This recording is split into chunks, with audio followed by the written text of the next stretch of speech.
a morte, pra mim, é igual a uma noite que tu dorme e não sonha.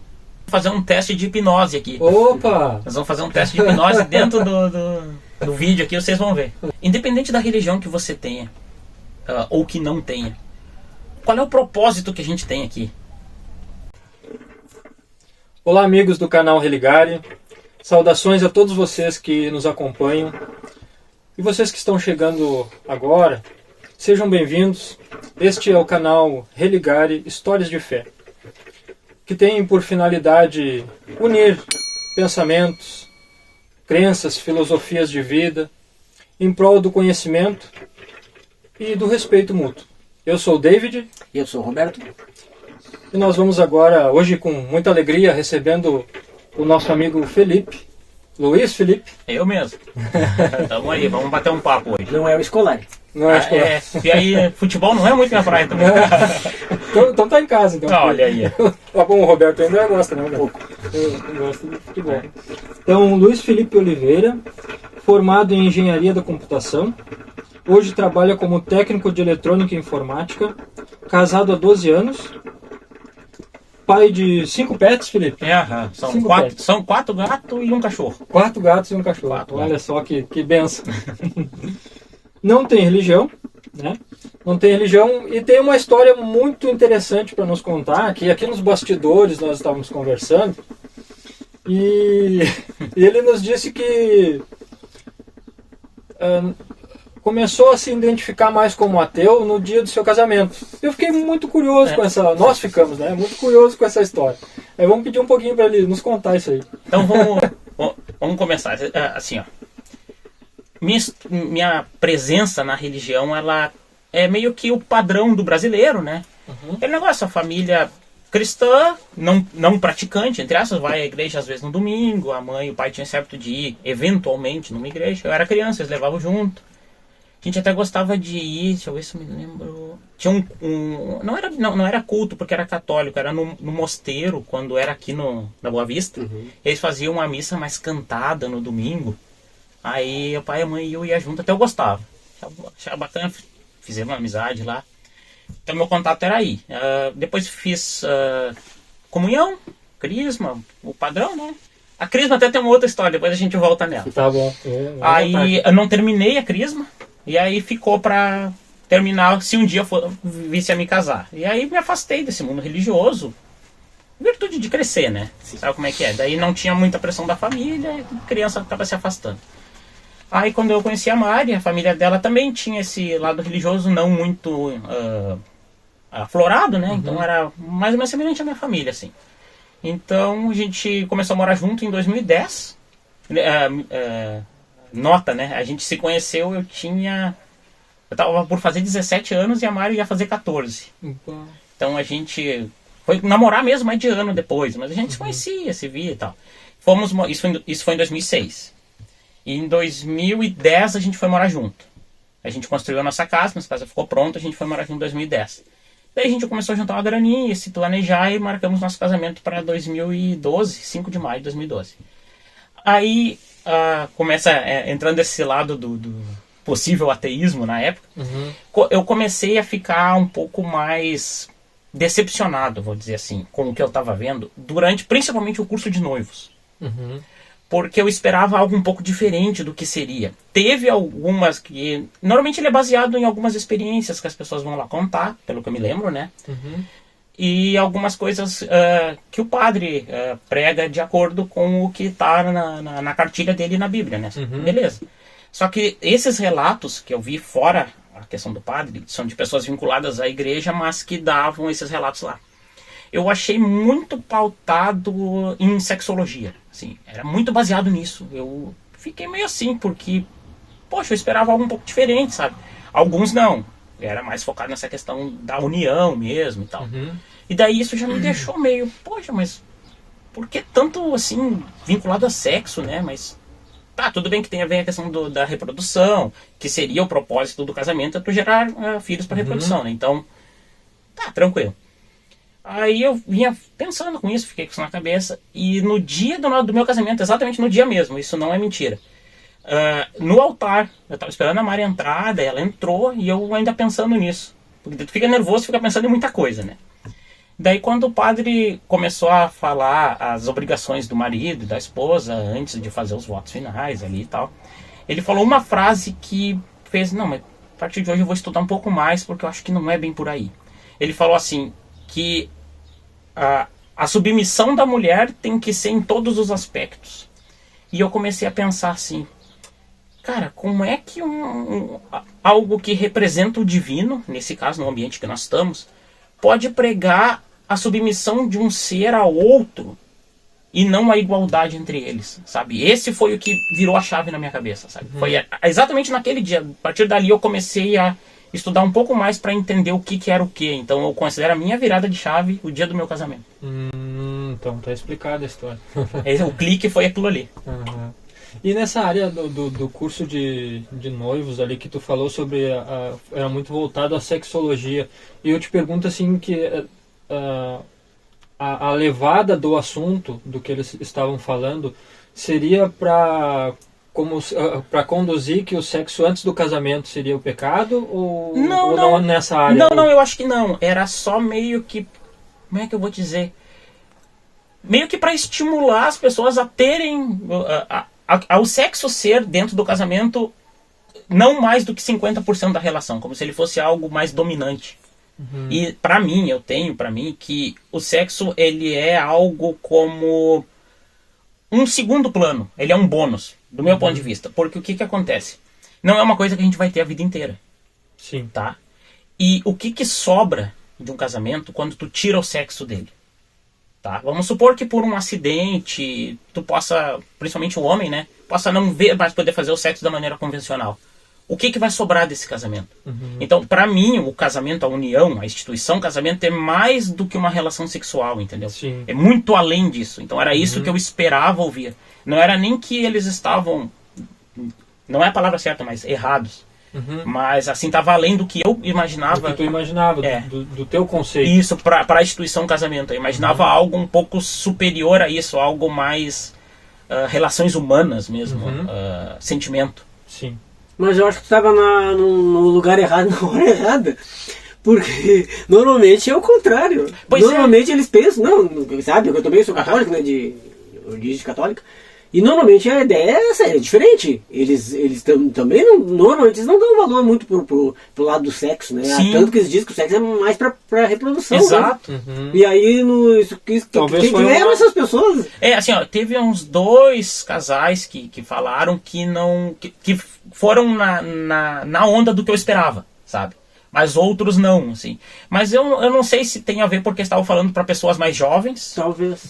Entendeu? Porque normalmente pessoas que estão a se casar no momento, isso é algo mais intenso, né? Então talvez possa ser isso, para acolher mais do que as pessoas estavam esperando. Hoje, pensando, né? Com a cabeça que eu tenho hoje. Quantos anos tu tá hoje? Hoje eu tô com 35. 35, tá. Ô, cara, mas daqui a pouco, de repente, eles tentaram mudar o roteiro.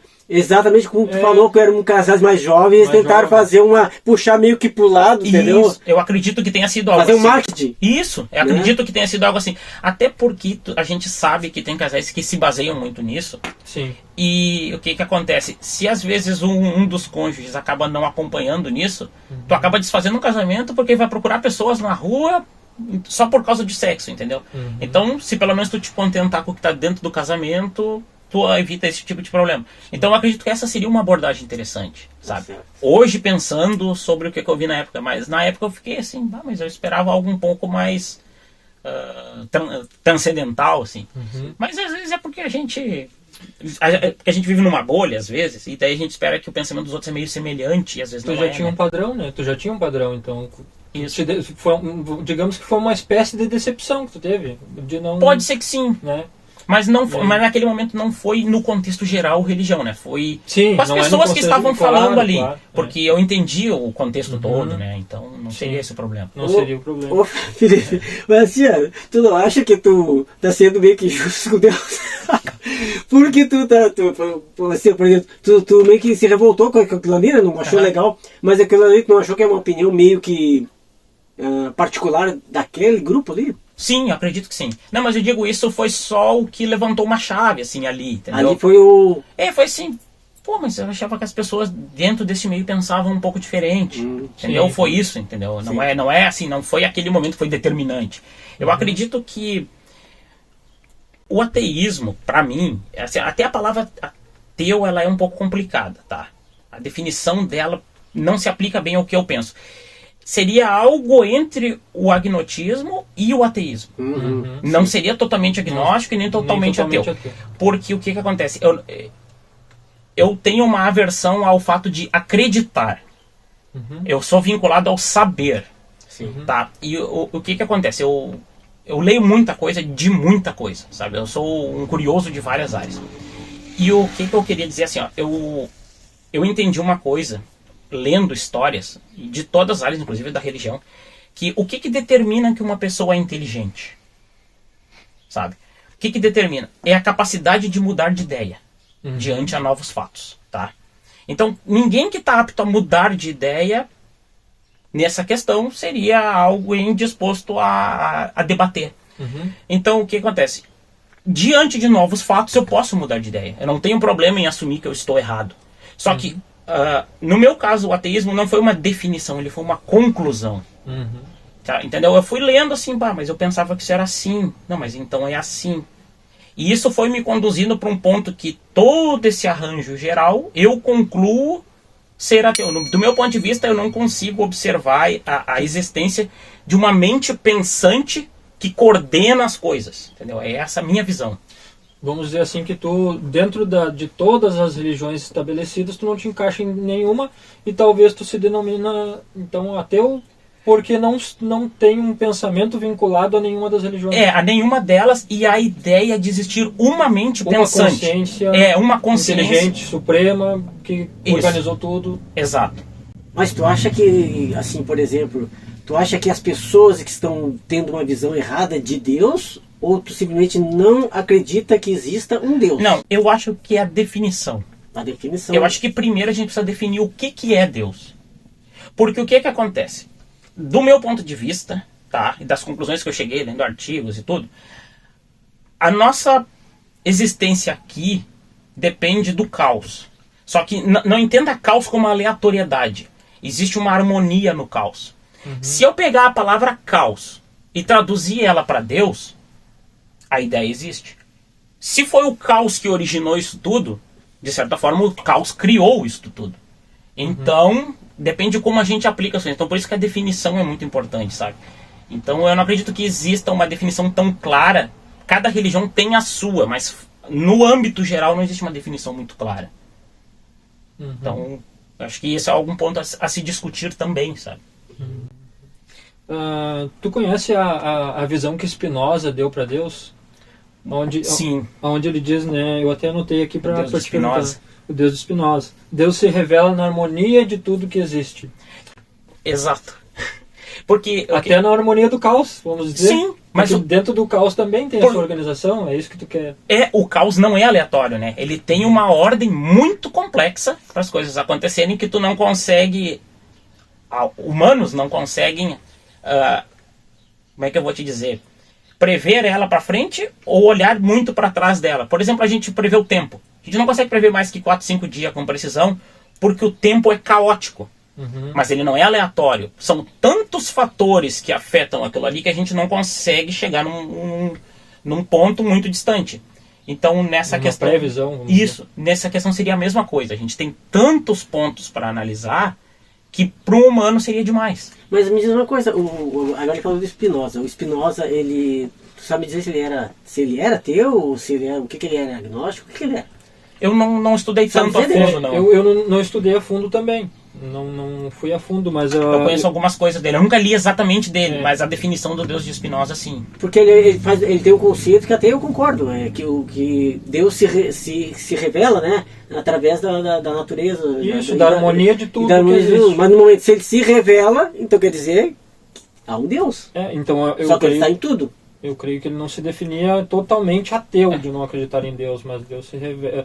Ele achava talvez que Deus estivesse Eu acho que não as definições que existiam para a época dele também, né? Também, porque é um religioso não definido. Não definido. Mas é um conceito que tem sentido. Tu sabe que assim, me questionam muito, tu não acredita em Deus e questão do e o propósito de vida e tal, né? e o que tu pensa sobre as pessoas e tal, e o amor. Esse dia eu tava conversando com uma pessoa que, de uma bolha fora da minha, que ela é vegana, tá? E a gente normalmente fica com cada um na sua bolha. E eu tive a oportunidade de conversar por umas 2 horas com essa pessoa. Que não come carne. Nada de procedência animal, né? Isso. Nada que estimule a exploração animal, por exemplo. A exploração de qualquer ser, na verdade. E eu tive a oportunidade de conversar e a gente chegou numa conclusão muito interessante sobre a vida. Que ela é uma pessoa religiosa, dentro das crenças dela, né? Mas a gente chegou numa conclusão bidirecional, muito interessante, que no fundo tudo se resume a amor. E aí não é o amor romântico, né? É o amor a qualquer coisa. Sim. Ao amor a ti mesmo, tu tá vivo, o amor à experiência de tu tá apto aberto a experiências, a experimentar a tristeza, a alegria, a raiva, experimentar isso tudo. E o amor por estar vivo, por poder experimentar isso. Sabe? Essa foi a conclusão que a gente chegou. E eu fiquei tão surpreso de uma pessoa supostamente longe da nossa bolha ter um pensamento semelhante, sabe? E eu vejo isso nessa questão da religião também. Porque me perguntam, qual o propósito da vida para ti, assim. Hoje, a minha definição, isso é recente, a minha definição de propósito da vida hoje é sentir. A palavra é sentir. Viver com intensidade o momento. É viver tudo. Sim. E se tu for pegar assim a definição de algumas religiões, inclusive do cristianismo, também seria isso. É tu sentir, tu viver, segundo o cristianismo, o que te foi proposto, né? E é viver o que tu tá no momento, que não deixa de ser praticamente a mesma coisa, né? Sim. Mas entrando nessa, então, nessa tua tese, tu acredita assim que o que tu acredita que vai acontecer após tua morte? Tá. Tu tem uma expectativa, ou tu tem dúvidas? Cara, assim, ó, eu me baseio com o que eu sei, tá? O que eu sei até o momento, lendo tudo, a conclusão que eu tirei é: a morte pra mim é igual a uma noite que tu dorme e não sonha. É a inexistência. Não há dor, não há sofrimento, não há felicidade, não há alegria, não há nada. É a inexistência. E isso, pra mim, é libertador. Porque o que acontece? Não do âmbito pessoal, não de eu me libertar, mas às vezes de tu saber que talvez tu tenha esse negócio de que, vamos supor que a vida após a morte existe semelhante à vida que a gente tem aqui. Que eu acredito que, acho que não é assim que a maioria pensa, né? Claro, não seria semelhante, senão nem teria por que existir, né? Mas vamos supor, tu tem tu te culpa por algo com alguma pessoa que morreu. Eu percebi já pessoas que não se libertam dessa culpa, por talvez pensar que essa pessoa ainda tem alguma consciência. E o fato de não existir esta consciência, essa existência para essa pessoa, liberta a pessoa dessa culpa. Então é esse o ponto de vista que eu tenho dessa questão do pós-morte, é a inexistência. Para mim, isso não seria um fardo, isso seria libertador. Felipe, e voltando a essa questão que a gente comentou da harmonia do caos, né? Que tu disse que o caos não é totalmente aleatório, né? Que tu falou? Não, aleatório não. Tá. E digamos assim, o que organizaria esse caos dentro da palavra caos? Que nós conhecemos, não tem organização, tá? Não. Mas no que tu acredita, o caos tem uma organização, sim. E dentro dessa organização, o que será que organizaria esse caos? Porque o caos, queira ou não, ele vem para transformar, né? Ele vai transformar alguma coisa, né? E nós, como eu creio assim que o ser humano, ele tem uma capacidade adaptativa, muito grande. Ele se adapta ao meio onde ele está, né? Ele procura se adaptar de alguma forma, e mesmo após o caos ele consegue se reconstruir, né? Digamos então que o caos tem um propósito. Ele tem um propósito talvez de transformar, para que nós não estejamos vivendo sempre da mesma forma. Tá, isso, mas nesse caso tu considera o caos como algo controlado. Mas controlado por quem daí, vamos dizer assim? Mas essa é a questão, ele não é controlado. Ele se agrupa em padrões definidos, mas não que ele seja controlado. É a característica dele. Por exemplo, tem um experimento até bem fácil de encontrar na internet até, que eles criam um círculo virtual e uma bolinha que quica nesse círculo sem ação de gravidade, né? É virtual, uma luzinha que fica batendo nos cantos. Isso, ela tem um movimento caótico, tá? Só que ele não é aleatório, porque se tu observa, tu acelera o tempo e tu observa, tu vê que de tempos em tempos ele repete o padrão, tá? E isso mostra que existe um padrão dentro do caos. Que isso mostra que ele não é aleatório. Mas é até aí que a gente sabe. A gente não sabe muito além disso. Entendeu? O quanto tempo leva pro caos se repetir. E isso vale para ações de natureza, para tudo. Tudo que é caótico, em algum momento ele entra num ciclo de repetição. Então isso não mostra que... Não mostra não. Isso dá indícios de que ele não tem uma coordenação, porque senão ele não repetiria. Tô começando a entender o que tu quer. Tá. Às vezes eu não consigo me fazer entender. Não, mas é que na verdade, assim, talvez pra mim, eu tô entrando nesse mundo agora, dessa explicação que tu tá dando, né? Mas eu tô começando a pegar um fiozinho aí do que tu tá explicando. Existem padrões dentro do caos. Dentro do caos existem padrões. Isso, que ainda não há uma definição exata, eu não achei nenhum artigo ainda que tente explicar, em que vários artigos converjam para o mesmo ponto, né? Converjam para o mesmo ponto, de que esse padrão possa ser previsto, alguma coisa tipo, a gente não consegue prever isso. E digamos assim, Felipe, no decorrer do teu entendimento, se a ciência convergir para vamos dizer, um entendimento melhor de algo que organiza esse caos, tu não teria, eu sei que tu, como tu disse antes ali, né, que tu não tem dificuldade de mudar de pensamento ou de opinião. Tu conseguiria assimilar isso? Olha só, de tudo que eu já li, eu queria muito de que fosse real. Eu, como pessoa, eu quero que seja real. Mas com a base no meu conhecimento, eu concluí que não é. Ainda que eu queira. Ainda que tu queira. Entendeu? Eu queria que existisse um reencontro depois da morte. Eu queria muito isso, de verdade. Mas eu não consigo ver a possibilidade disso ser real. Então, se a gente conseguir, de alguma maneira, provar para nós de que isso tem uma possibilidade de ser real, eu estaria muito disposto a ler isso e ir atrás disso também. Sabe? Em testes que validem algumas coisas. Porque o que é a ciência, no fim das contas? Né? A gente trata a ciência como se ela fosse algo muito fora do nosso normal, algo distante dentro de um laboratório. Mas não. Ciência é só tu fazer testes que confirmem uma hipótese, sabe? E é isso. E é nisso que tu se baseia, no que tu consegue, vamos dizer, provar, ou que já foi provado por alguém. Isso, que seja consistente. Consistente. Isso dá indícios de que, isso pode realmente ser verdade. Porque essa é a principal diferença de hipótese e teoria, né? A gente fala muito, mas é só uma teoria, nós temos que cuidar nisso. Porque um exemplo, o pessoal fala, né, a teoria da evolução, teoria das cordas, do mundo quântico e tal. Teoria é baseada em fundamentos. Hipótese é só uma ideia. A hipótese é que se eu virar esse copo, a água vai ficar aqui dentro. Isso é uma hipótese.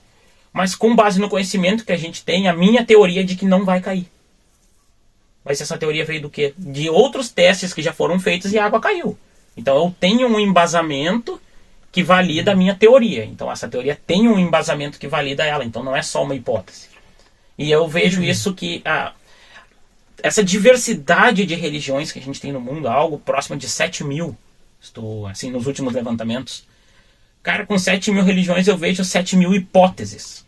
Mas eu ainda não achei nenhuma que chegue perto de uma teoria validada. E depois de uma teoria, tu ainda tem a confirmação para ela virar uma lei. E aí, a partir do momento que ela vira uma lei, ela é absoluta, né? Daí, realmente é isso. Então, se a gente conseguir levar uma religião que seja ao ponto de teoria, com embasamento, pode ter certeza que eu vou ficar muito feliz de conseguir chegar nisso, sabe? Mas a maioria das religiões, elas são espiritualistas. E elas são espiritualistas exatamente porque elas acreditam na pré-existência, né, depois da morte, né? Né? Tu não acredita, na verdade. Não. Tu acha que morreu, terminou tudo. Sim. Então eu vou te fazer uma segunda pergunta. Assim, digamos que... tu não precisa nem pensar muito para ver que tu é uma pessoa que é bem culta, tu tem bastante conhecimento, né? Eu leio bastante. Leio bastante, mas isso ajuda muito, né? Pesquisa bastante. Sim. Né?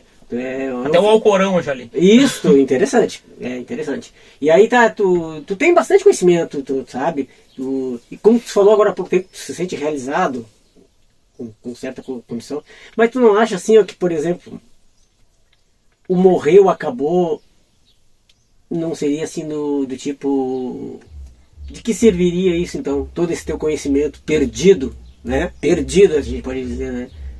Eu acho que eu coloco o conhecimento na questão da evolução como pessoa, tá? Porque vamos pegar a nossa vida hoje, a vida na Terra hoje, em geral, ela é melhor do que há 70 anos atrás. Com certeza. Tá? A gente evoluiu. Então eu acho que a nossa vida serve para evoluir. Porque olhando todos os animais que a gente tem no planeta hoje, o que se percebe? Isso acho que foi até Darwin que propôs. Que existem dois tipos de maneira dos animais se perpetuarem na Terra. Se o ambiente é hostil, eles se reproduzem e morrem. Se o ambiente é favorável, eles... Não, eu estou fazendo uma confusão. É o contrário. Sim, é o contrário. Uhum. Se o ambiente é hostil, eles são imortais, né? E se o ambiente é favorável, eles morrem e se reproduzem. Então eu acho que é isso. O fato da gente morrer e se reproduzir e morrer faz com que a gente tenha que evoluir para garantir a nossa existência. Uhum. Levar para frente esse conhecimento até enquanto a gente conseguir como pessoas, né? Sim. E assim, Felipe, talvez não seja esse esse embate que existe entre ciência e religião, que ainda não caminham, bem dizer, lado juntos, né? Lado a lado. Será que não seria esse o X da questão, a ciência não conseguindo comprovar no que a religião prega, vamos dizer assim? Eu acho que esse é o problema mesmo. Esse é o problema. Eu acho que é exatamente aí o ponto de ruptura, né? Uhum. Porque em ambos os casos, né? Em algum momento, alguém vai, entre aspas, estar errado. Uhum. E é muito difícil para o ser humano dizer realmente eu me enganei. Ou eu posso estar enganado. Eu acho que esse é um principal problema. É um jogo de ego muito grande, sabe? Uhum. Isso independente de qual área, seja da religião, seja do meio da ciência. Mas quando conseguirem convergir e trabalhar junto, não, realmente, agora nós vamos se juntar e nós vamos conseguir definir isso é real e isso não é real. Eu acho que a gente vai ter uma evolução boa. E assim, a ciência, ela é baseada, que nem tu diz, né, no que ela consegue provar. Existem meios para que ela consiga provar tal tese, Sim. Vamos dizer assim, né? E esses aparelhos que são usados para provar tal tese, todos eles foram criados por nós, homens, né? Na humanidade. E o que a religião prega é algo transcendental, como tu usou a palavra, né? Uhum. É algo de uma inteligência suprema, né? Uhum. Que existe uma inteligência suprema que organiza isso. E digamos assim, se nós como humanidade, como homens, ainda estamos muito atrasados para desenvolver meios para provar a existência de Deus, ou para dizer que essa religião está certa.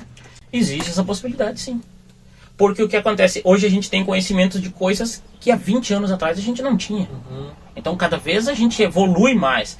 Sim. Só que é essa questão, o problema é essa disruptura entre a ciência e a religião. Existe um abismo entre os Sim, dois, né? sim. E é que nem água e óleo, não se misturam quase que de forma alguma. Quem é do meio científico sabe que a gente tem limitações sempre. A gente está sempre preso às limitações. E é que eu acho que talvez o que gera esse desacordo entre essas duas áreas, principalmente da ciência olhando para a religião, tá? Desse sentido. É essa questão de de talvez a religião não poder aceitar o fato de, eu posso estar errado nisso. Uhum. E a ciência dizer, eu posso estar errado. Entendeu? Normalmente a gente está errado.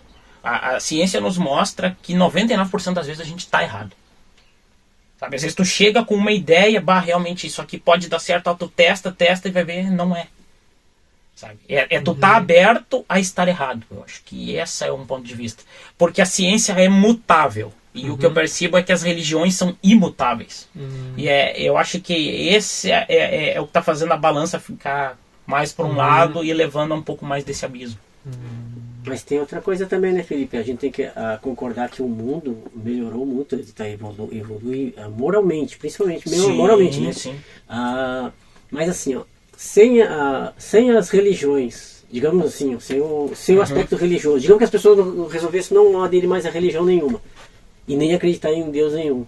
Tu não acha que o acreditar em Deus e aderir a tal religião e ali nas propostas das religiões, tu não acha que se não houvesse isso, talvez nós estaríamos correndo um grande risco? Porque as pessoas, por exemplo, de ter um retrocesso questão moral, e as coisas voltarem ao passado, as mortes. Questão moral, né? Porque as pessoas não têm mais visão de nada, elas simplesmente A ética. A ética, isso mesmo. Porque, queira ou não, né, as religiões é o que pregam, né, é o lado moral, são as leis morais, né? Toda religião prega uma organização moral. Eu penso muito nisso, assim, ó, eu vejo a religião como algo que foi muito importante, só que eu vejo ela como uma etapa, que a gente vai passar por ela, querendo ou não. Só que assim, ó, eu vou colocar lá do meu ponto de vista, ó, deixando claro que nada que eu estou falando é verdade absoluta, claro, é o meu ponto de vista, né? Sim. Mas o que eu vejo? Da minha mente, se Deus não existe e a Bíblia existe, vamos supor, vamos pegar ela como um exemplo de conduta, tá? Ela foi escrita por humanos. O código moral que ela prega ali foi escrito por pessoas e muitas pessoas seguem o código moral que está ali. A importância dele e a relevância que ele teve para a nossa evolução como pessoas na Terra é inegável, tá? Todo o nosso código de ética hoje, basicamente, é derivado de alguma religião ou de várias delas, né? A gente não vai matar ninguém porque... não é só porque não devo matar, porque tu tem todo um código moral por trás. Se Deus não existe e a gente escreveu, a gente mesmo criou esse código moral. Então, independente de onde ele surgiu, ele tem a importância que ele tem, né? Então, eu vejo como realmente importante. A maneira com que se propaga dentro do meio religioso não invalida a importância que tem, do meu ponto de vista. As religiões são importantes para a formação eu não digo de caráter, mas eu digo de comportamento. Só eu discordo da maneira com que surgiu isso, mas a importância é inegável. Agora outra coisa, tu falou que tu leu. Tu chegou a ler todo o Alcorão ou não? Eu peguei a versão traduzida, né? Sim. Então a gente perde bastante informação. Sim. Mas o Alcorão, por exemplo, assim, ó, tu concorda que o Alcorão daqui a pouco, de repente, ele é mal interpretado?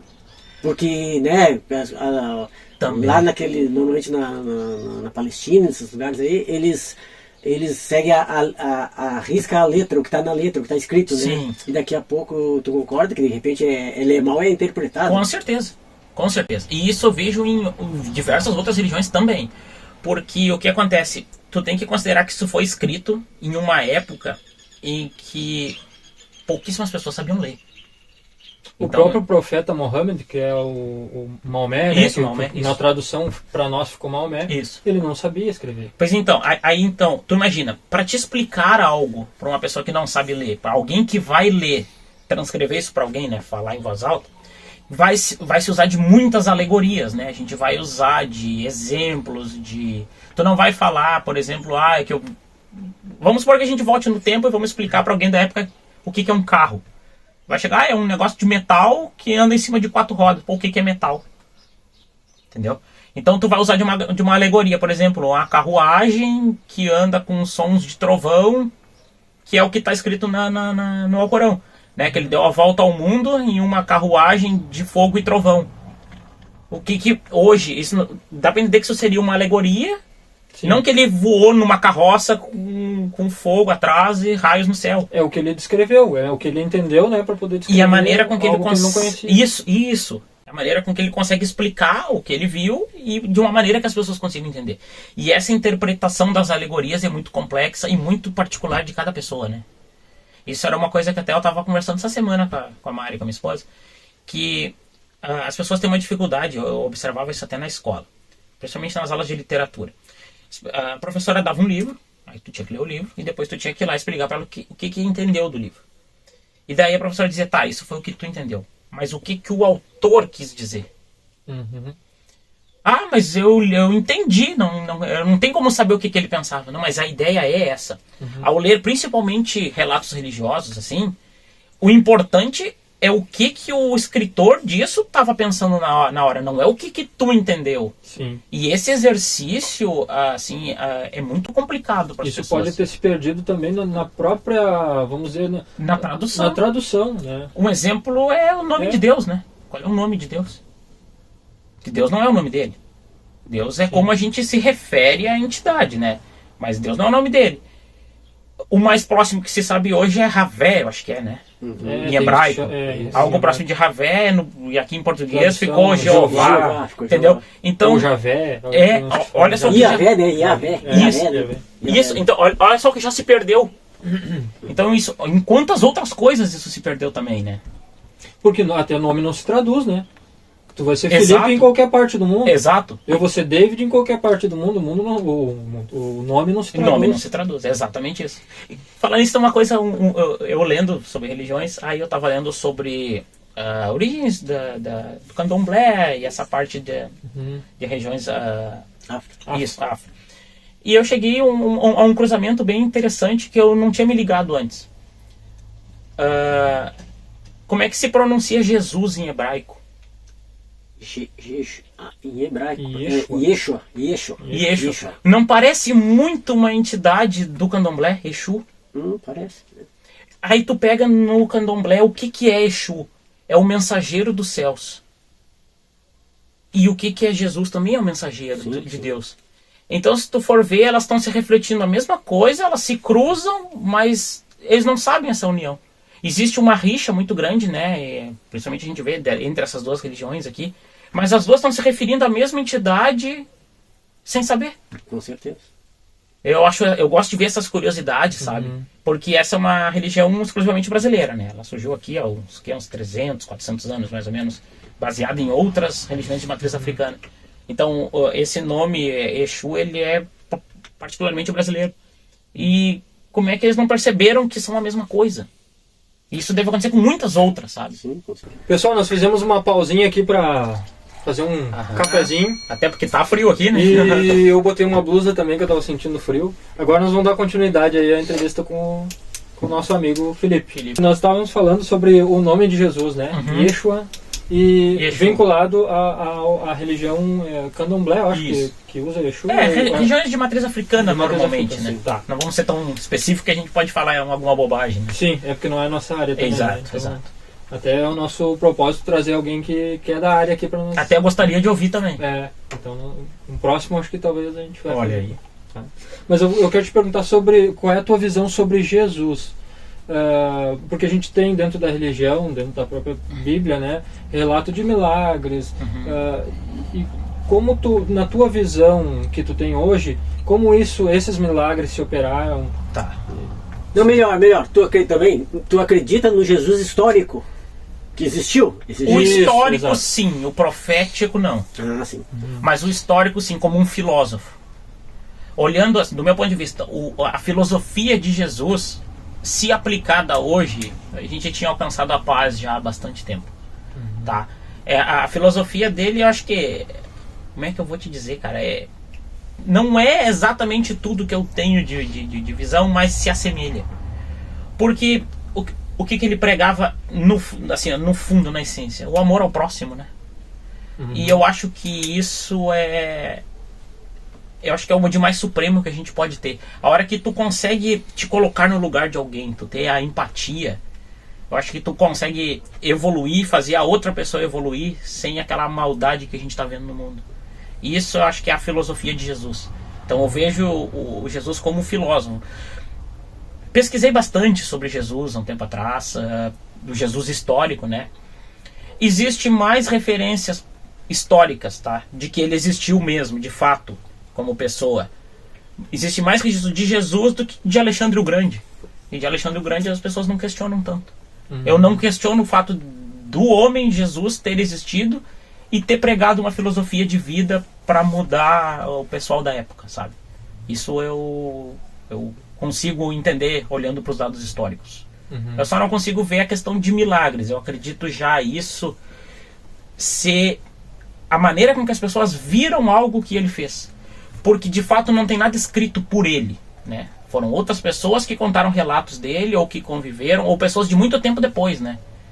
Então, muitas informações são, é o que nós estávamos falando antes, são alegorias do que elas viram, são a maneira com que elas entenderam e a maneira com que elas conseguem explicar.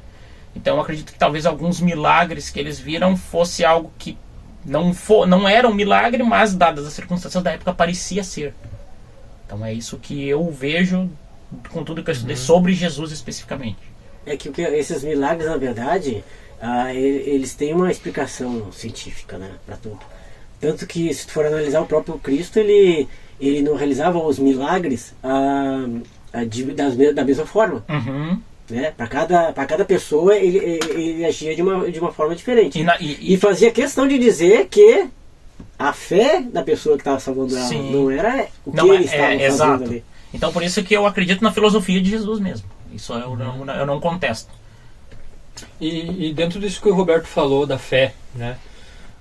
Hoje, como é que tu encara, vamos dizer assim, a fé? Porque a gente tem hoje, não contado por ninguém, mas muitas vezes contado pela própria pessoa, que talvez já estava desenganado pelos médicos, mas que por uma visão, sei lá, que não é uma coisa inventada por ninguém, ela está relatando que ela se curou através da fé, ela atribui a fé. Como é que tu vê isso? Um movimento da própria mentalidade? Que poder a nossa mente pode ter? Eu andei estudando isso faz o quê, cara? Acho que vai fazer uns 3 ou 4 meses sobre isso. Tem uns artigos bem interessantes sobre o efeito placebo. Tá? Mas não é o efeito placebo de eu vou te dar açúcar e tu vai melhorar. Não é assim. Ele é muito mais complexo do que isso. E tu consegue induzir este efeito em ti mesmo. E tu acreditar na própria melhora faz teu organismo conseguir fazer isso. Com certeza. E daí eu vejo isso funcionar, mas eu não vejo como algo divino. Tá? Mas eu vejo como isso funcionar sim. Assim, tem um caso bem interessante que contam que... não vou lembrar o nome do homem agora. Mas ele estava fazendo um tratamento por uma doença que não teria cura na época. E ele estava tendo uma melhora. Tomando um remédio específico lá, e ele teve melhora. E daí ele viu na TV uma notícia de que aquele tratamento era ineficaz. E ele começou a piorar. A doença dele começou a piorar. Ele é uma pessoa que morava no interior, ele é um americano até. No interior ele tinha pouco contato com mídias e tal. Aí os médicos fizeram uma outra campanha lá, entre aspas, mentiram para ele. Não, mas esse estudo realmente agora foi refutado. Realmente funciona o tratamento e tal. E ele começou a ter melhora de novo. Ele melhorou, chegou a voltar para casa. Até ele ver mais informações e descobriu que realmente não funcionava o tratamento. Aí ele piorou e acabou morrendo. Ele é muito estudado, esse caso, porque mostra exatamente isso que tu falou.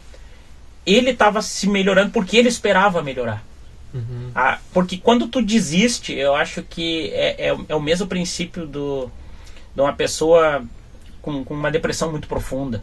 Quando tu desiste de querer lutar, eu acho que teu corpo desiste junto contigo, né? E é essa a questão. Quando tu tá tão otimista que tu vai melhorar, isso colabora para tu melhorar, né? O sentimental tem tanto poder sobre o corpo, assim como o físico tem, né? Olhando esses artigos, né? Até mais. Com certeza. Até mais. Vou te dar um exemplo. Por exemplo, os médicos de hoje, esses mais novos, tu pode ver que eles são totalmente diferentes daqueles antigos. Sim. Eles têm uma visão diferente com o paciente, né? Os antigos, eles te tratavam como se tu fosse um número, né? Os atuais, eles parecem que têm uma atenção maior com o ser humano. Eu levo isso pro lado até, digamos assim, um câncer. Sim. Hoje em dia as pessoas continuam morrendo de câncer, mas não com aquela frequência que era, né? Aquele número tão grande.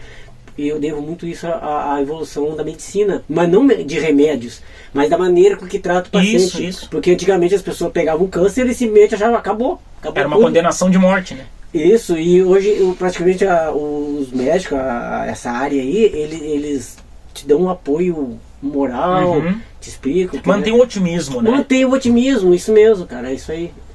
Isso não era tão comum na época. E é que os poucos que faziam começaram a observar resultados positivos, né? E aí foram movimentando estudos na área e isso foi se propagando dentro da medicina. E tu tem algum conhecimento assim dentro da ciência que explique essa ação dentro do próprio cérebro mesmo, né?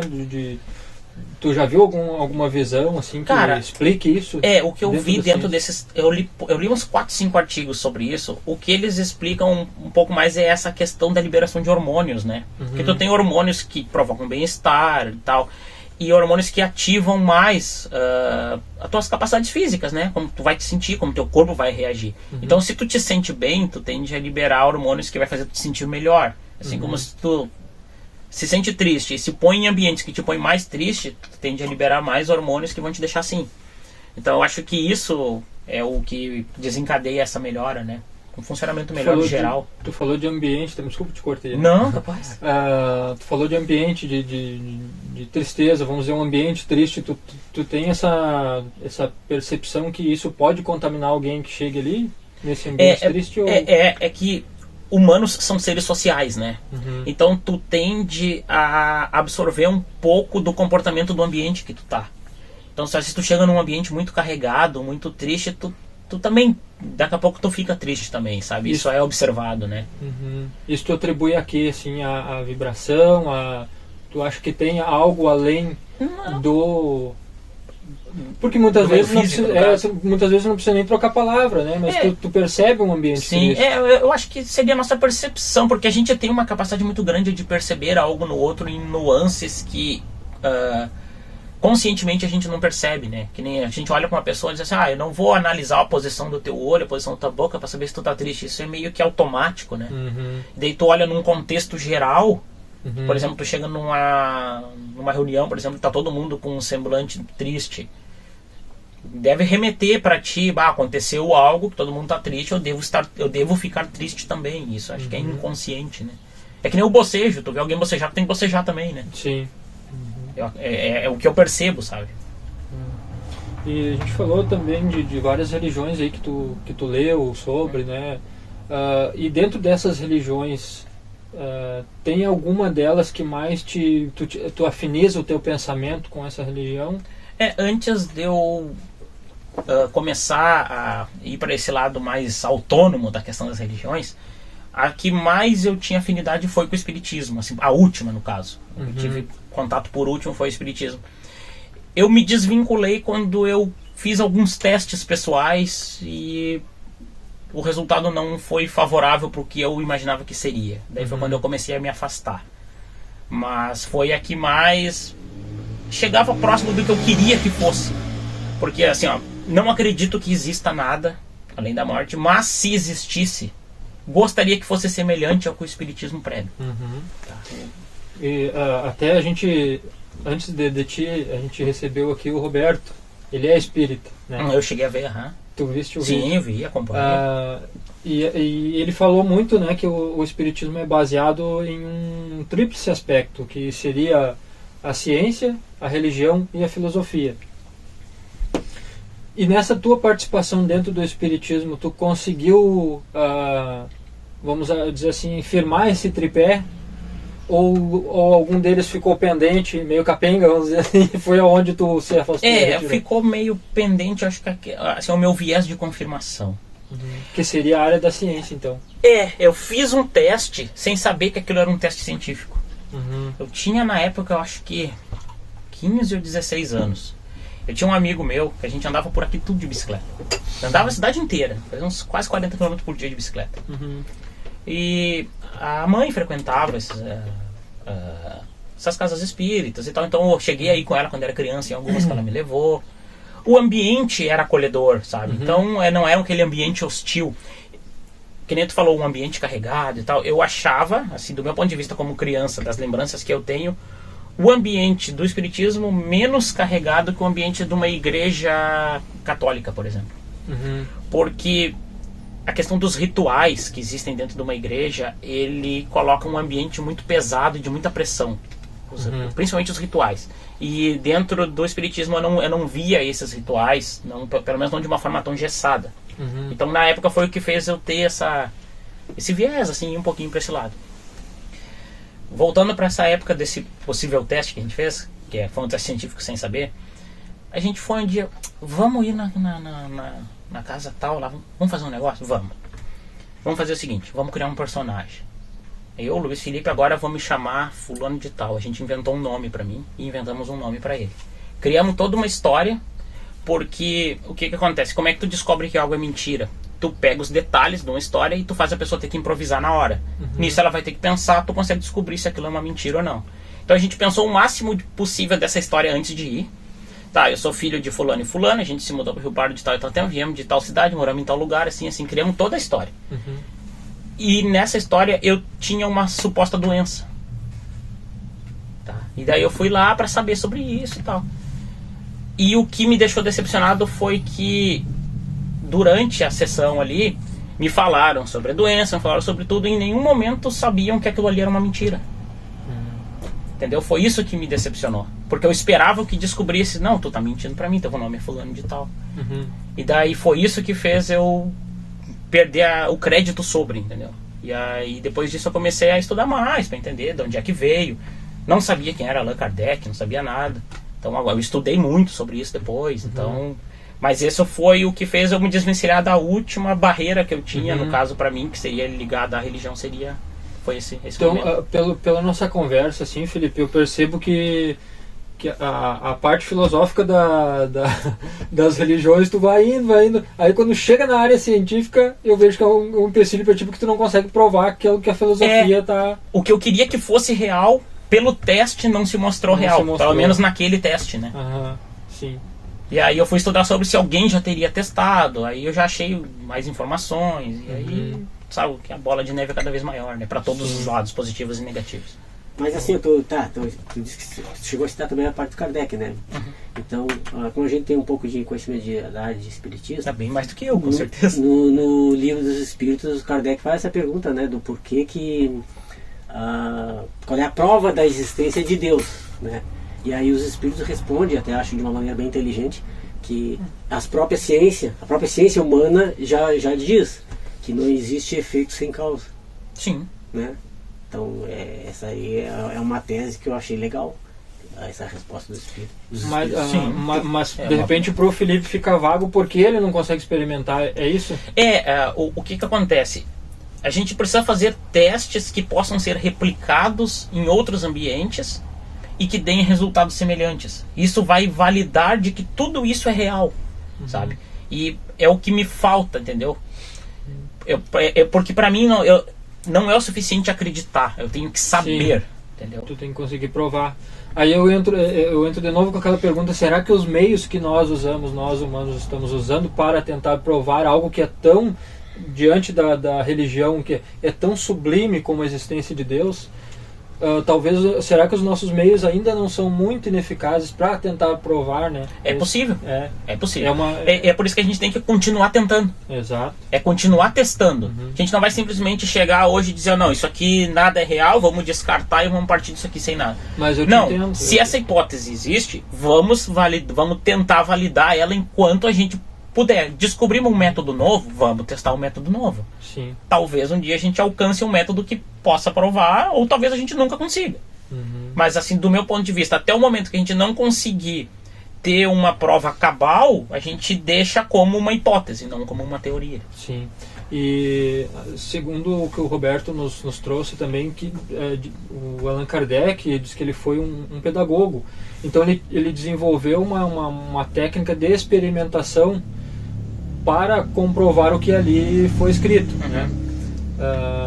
Claro que ele usou as técnicas dele e que de uma maneira ou outra para ele ficou provado, né? Sim. Tudo aquilo ali, porque ele recebia mensagens de diferentes médiuns e talvez de questões que ele estava fazendo no momento sem perguntar a ninguém, e elas eram respondidas e sanadas de uma forma com que sei lá, se ele tinha um pensamento que se ligava ao pensamento da pessoa que estava lá respondendo, né? Mas aquela pessoa que estava respondendo não estava respondendo por ela, se dizia estar respondendo por uma entidade espiritual, né? Que como o Roberto disse ali, que se dizia que era o espírito de verdade. Sim. Né? Então eu te pergunto assim, sobre essa eu vou chamar de incorporação, essa transmissão de um pensamento do médium, que muitas vezes o médium não sabia nem escrever. O médium que estava sendo usado não sabia escrever, mas ele respondia essas questões. Que ele supostamente não saberia a resposta. Que ele supostamente E isso a gente vê até na própria questão do Chico Xavier, que ele nos trouxe ali, muitas vezes não conhecia nem a história da pessoa, não sabia nem por que a pessoa estava buscando ele, mas ele já dava a resposta assim que a pessoa chegava. Não, e um outro exemplo que não é espírita, o próprio Maomé. Sim, analfabeto. O profeta Maomé. Uma pessoa analfabeta escrever, mas ele não escrevia, ele não, aí é que tá, o profeta Muhammad, ele não escrevia. Segundo ele recebia aquelas informações de Deus e ele passava para os amigos, seguidores dele ali, aí eles escreviam. Ele só falava. Aí depois, ele só falava. Ele não escrevia. Ele não escrevia. Não, era de próprio punho. Não era de próprio punho. Aí depois os que estavam escrevendo tinham que ler, relatar tudo para ele confirmar. Foi assim que eu soube da história. Então não é um caso de mediunidade dele. Não é um caso de mediunidade dele. Mas, como eu estou trazendo aqui Chico Xavier, vamos dizer assim, e até de próprios, como o Roberto trouxe o exemplo de médiuns que não sabiam escrever e davam receita médica ou alguma coisa assim. Eu te pergunto assim, como é que tu, talvez a ciência encara, ou tu, com a tua visão, como é que eu vejo isso? Não dá para resumir em uma única palavra, mas o mais próximo que eu vejo algo semelhante é hipnotismo. Tu consegue se auto-hipnotizar, tá? Tu consegue usar isso para estudar, tu consegue usar isso para se concentrar, para controlar dores, e tu pode fazer isso com outras pessoas. E Allan Kardec foi um discípulo de um mestre, acho que é Mesmer o nome dele, sobrenome Mesmer, foi discípulo de Mesmer, que foi o pai, digamos assim, do começo do estudo da hipnose. Então eles têm o espiritismo e a hipnose caminham de uma vertente muito parecida. Felipe, então isso que tu está querendo nos dizer seria uma auto-hipnose que talvez a pessoa reunisse informações que estivessem no seu próprio inconsciente? É possível que sim. E ela de forma organizada, dentro do caos, transmitia essas informações que ela tá vendo naquele momento de transe hipnótico, né? Porque quando tu sai de um transe desse, tu não lembra do que aconteceu dentro do transe. E é o que acontece com o médium nesse momento, né? Ele também não lembra o que aconteceu na maioria das vezes. Na maioria das vezes, né? Então, caracteriza muito essa questão de um transe hipnótico. Do meu ponto de vista, dentro do que eu li, é o que se encaixa, olhando do ponto de vista científico, né? O que faria sentido. Bom, Felipe, agora eu vou te fazer uma pergunta, assim, que eu tenho curiosidade de saber essa pergunta, assim, que vai me dizer. Numa comparação, tá? Entre, digamos, Deus, se existisse, na visão, e o ser humano. Então a máquina, cara, ela sabe que as máquinas estão cada vez mais eficientes, muito eficientes, muito poderosas em matéria de inteligência, né? De responder questões, fortes, velozes, né? Só que ela é burra. Exato. Porque se não tiver um homem para, né, o ser humano para dar o input, não vai para lado nenhum. Não vai para lado nenhum. Tá. Mas aí a própria ciência fala que não existe máquina mais perfeita do que o corpo humano, né? Todas as funções que tem. Tá. Mas aí, não tendo essa máquina, sendo essa máquina tão perfeita do corpo humano, tu não acha que teria que ter uma inteligência para ter criado aquela máquina e ter feito esse homem tão diferente do resto, né? Dos animais, das coisas, tudo? Por que o homem ele é diferente? Eu não vejo uma diferença tão grande assim. Do homem porque a diferença que a gente tem é consciência, né? Nossa consciência, a nossa capacidade de raciocínio é mais evoluída. Mas em questões físicas, a gente não é tão evoluído assim. A gente tem corpos de animais muito mais eficientes que os nossos, né? Com certeza. Por exemplo, um exemplo mais básico que eu gosto é o nosso olho. Se a gente olhar direto para o sol, a gente fica cego. Qualquer animal do planeta Terra tem cristal no fundo do olho que reflete de volta a luz excedente. Quilômetros de distância. Um cachorro na rua, né? Tu bota o farol do carro, acende os olhos, porque a luz excedente está sendo devolvida. A gente não tem isso. Sim. Então, se isso fosse desenvolvido, pensado, a gente teria isso. É uma questão, né? Seria o design inteligente, que a gente chama, né? O meu viés é forte à evolução. Porque o que a evolução precisa para chegar no corpo humano que a gente tem hoje é tempo e diversidade. E tempo a gente teve de folga, né, para evoluir aqui. Então é a conclusão que eu tenho. Seria a evolução. Mas dentro, o que tu acha que se perdeu na evolução dos corpos animais para o corpo de um humano?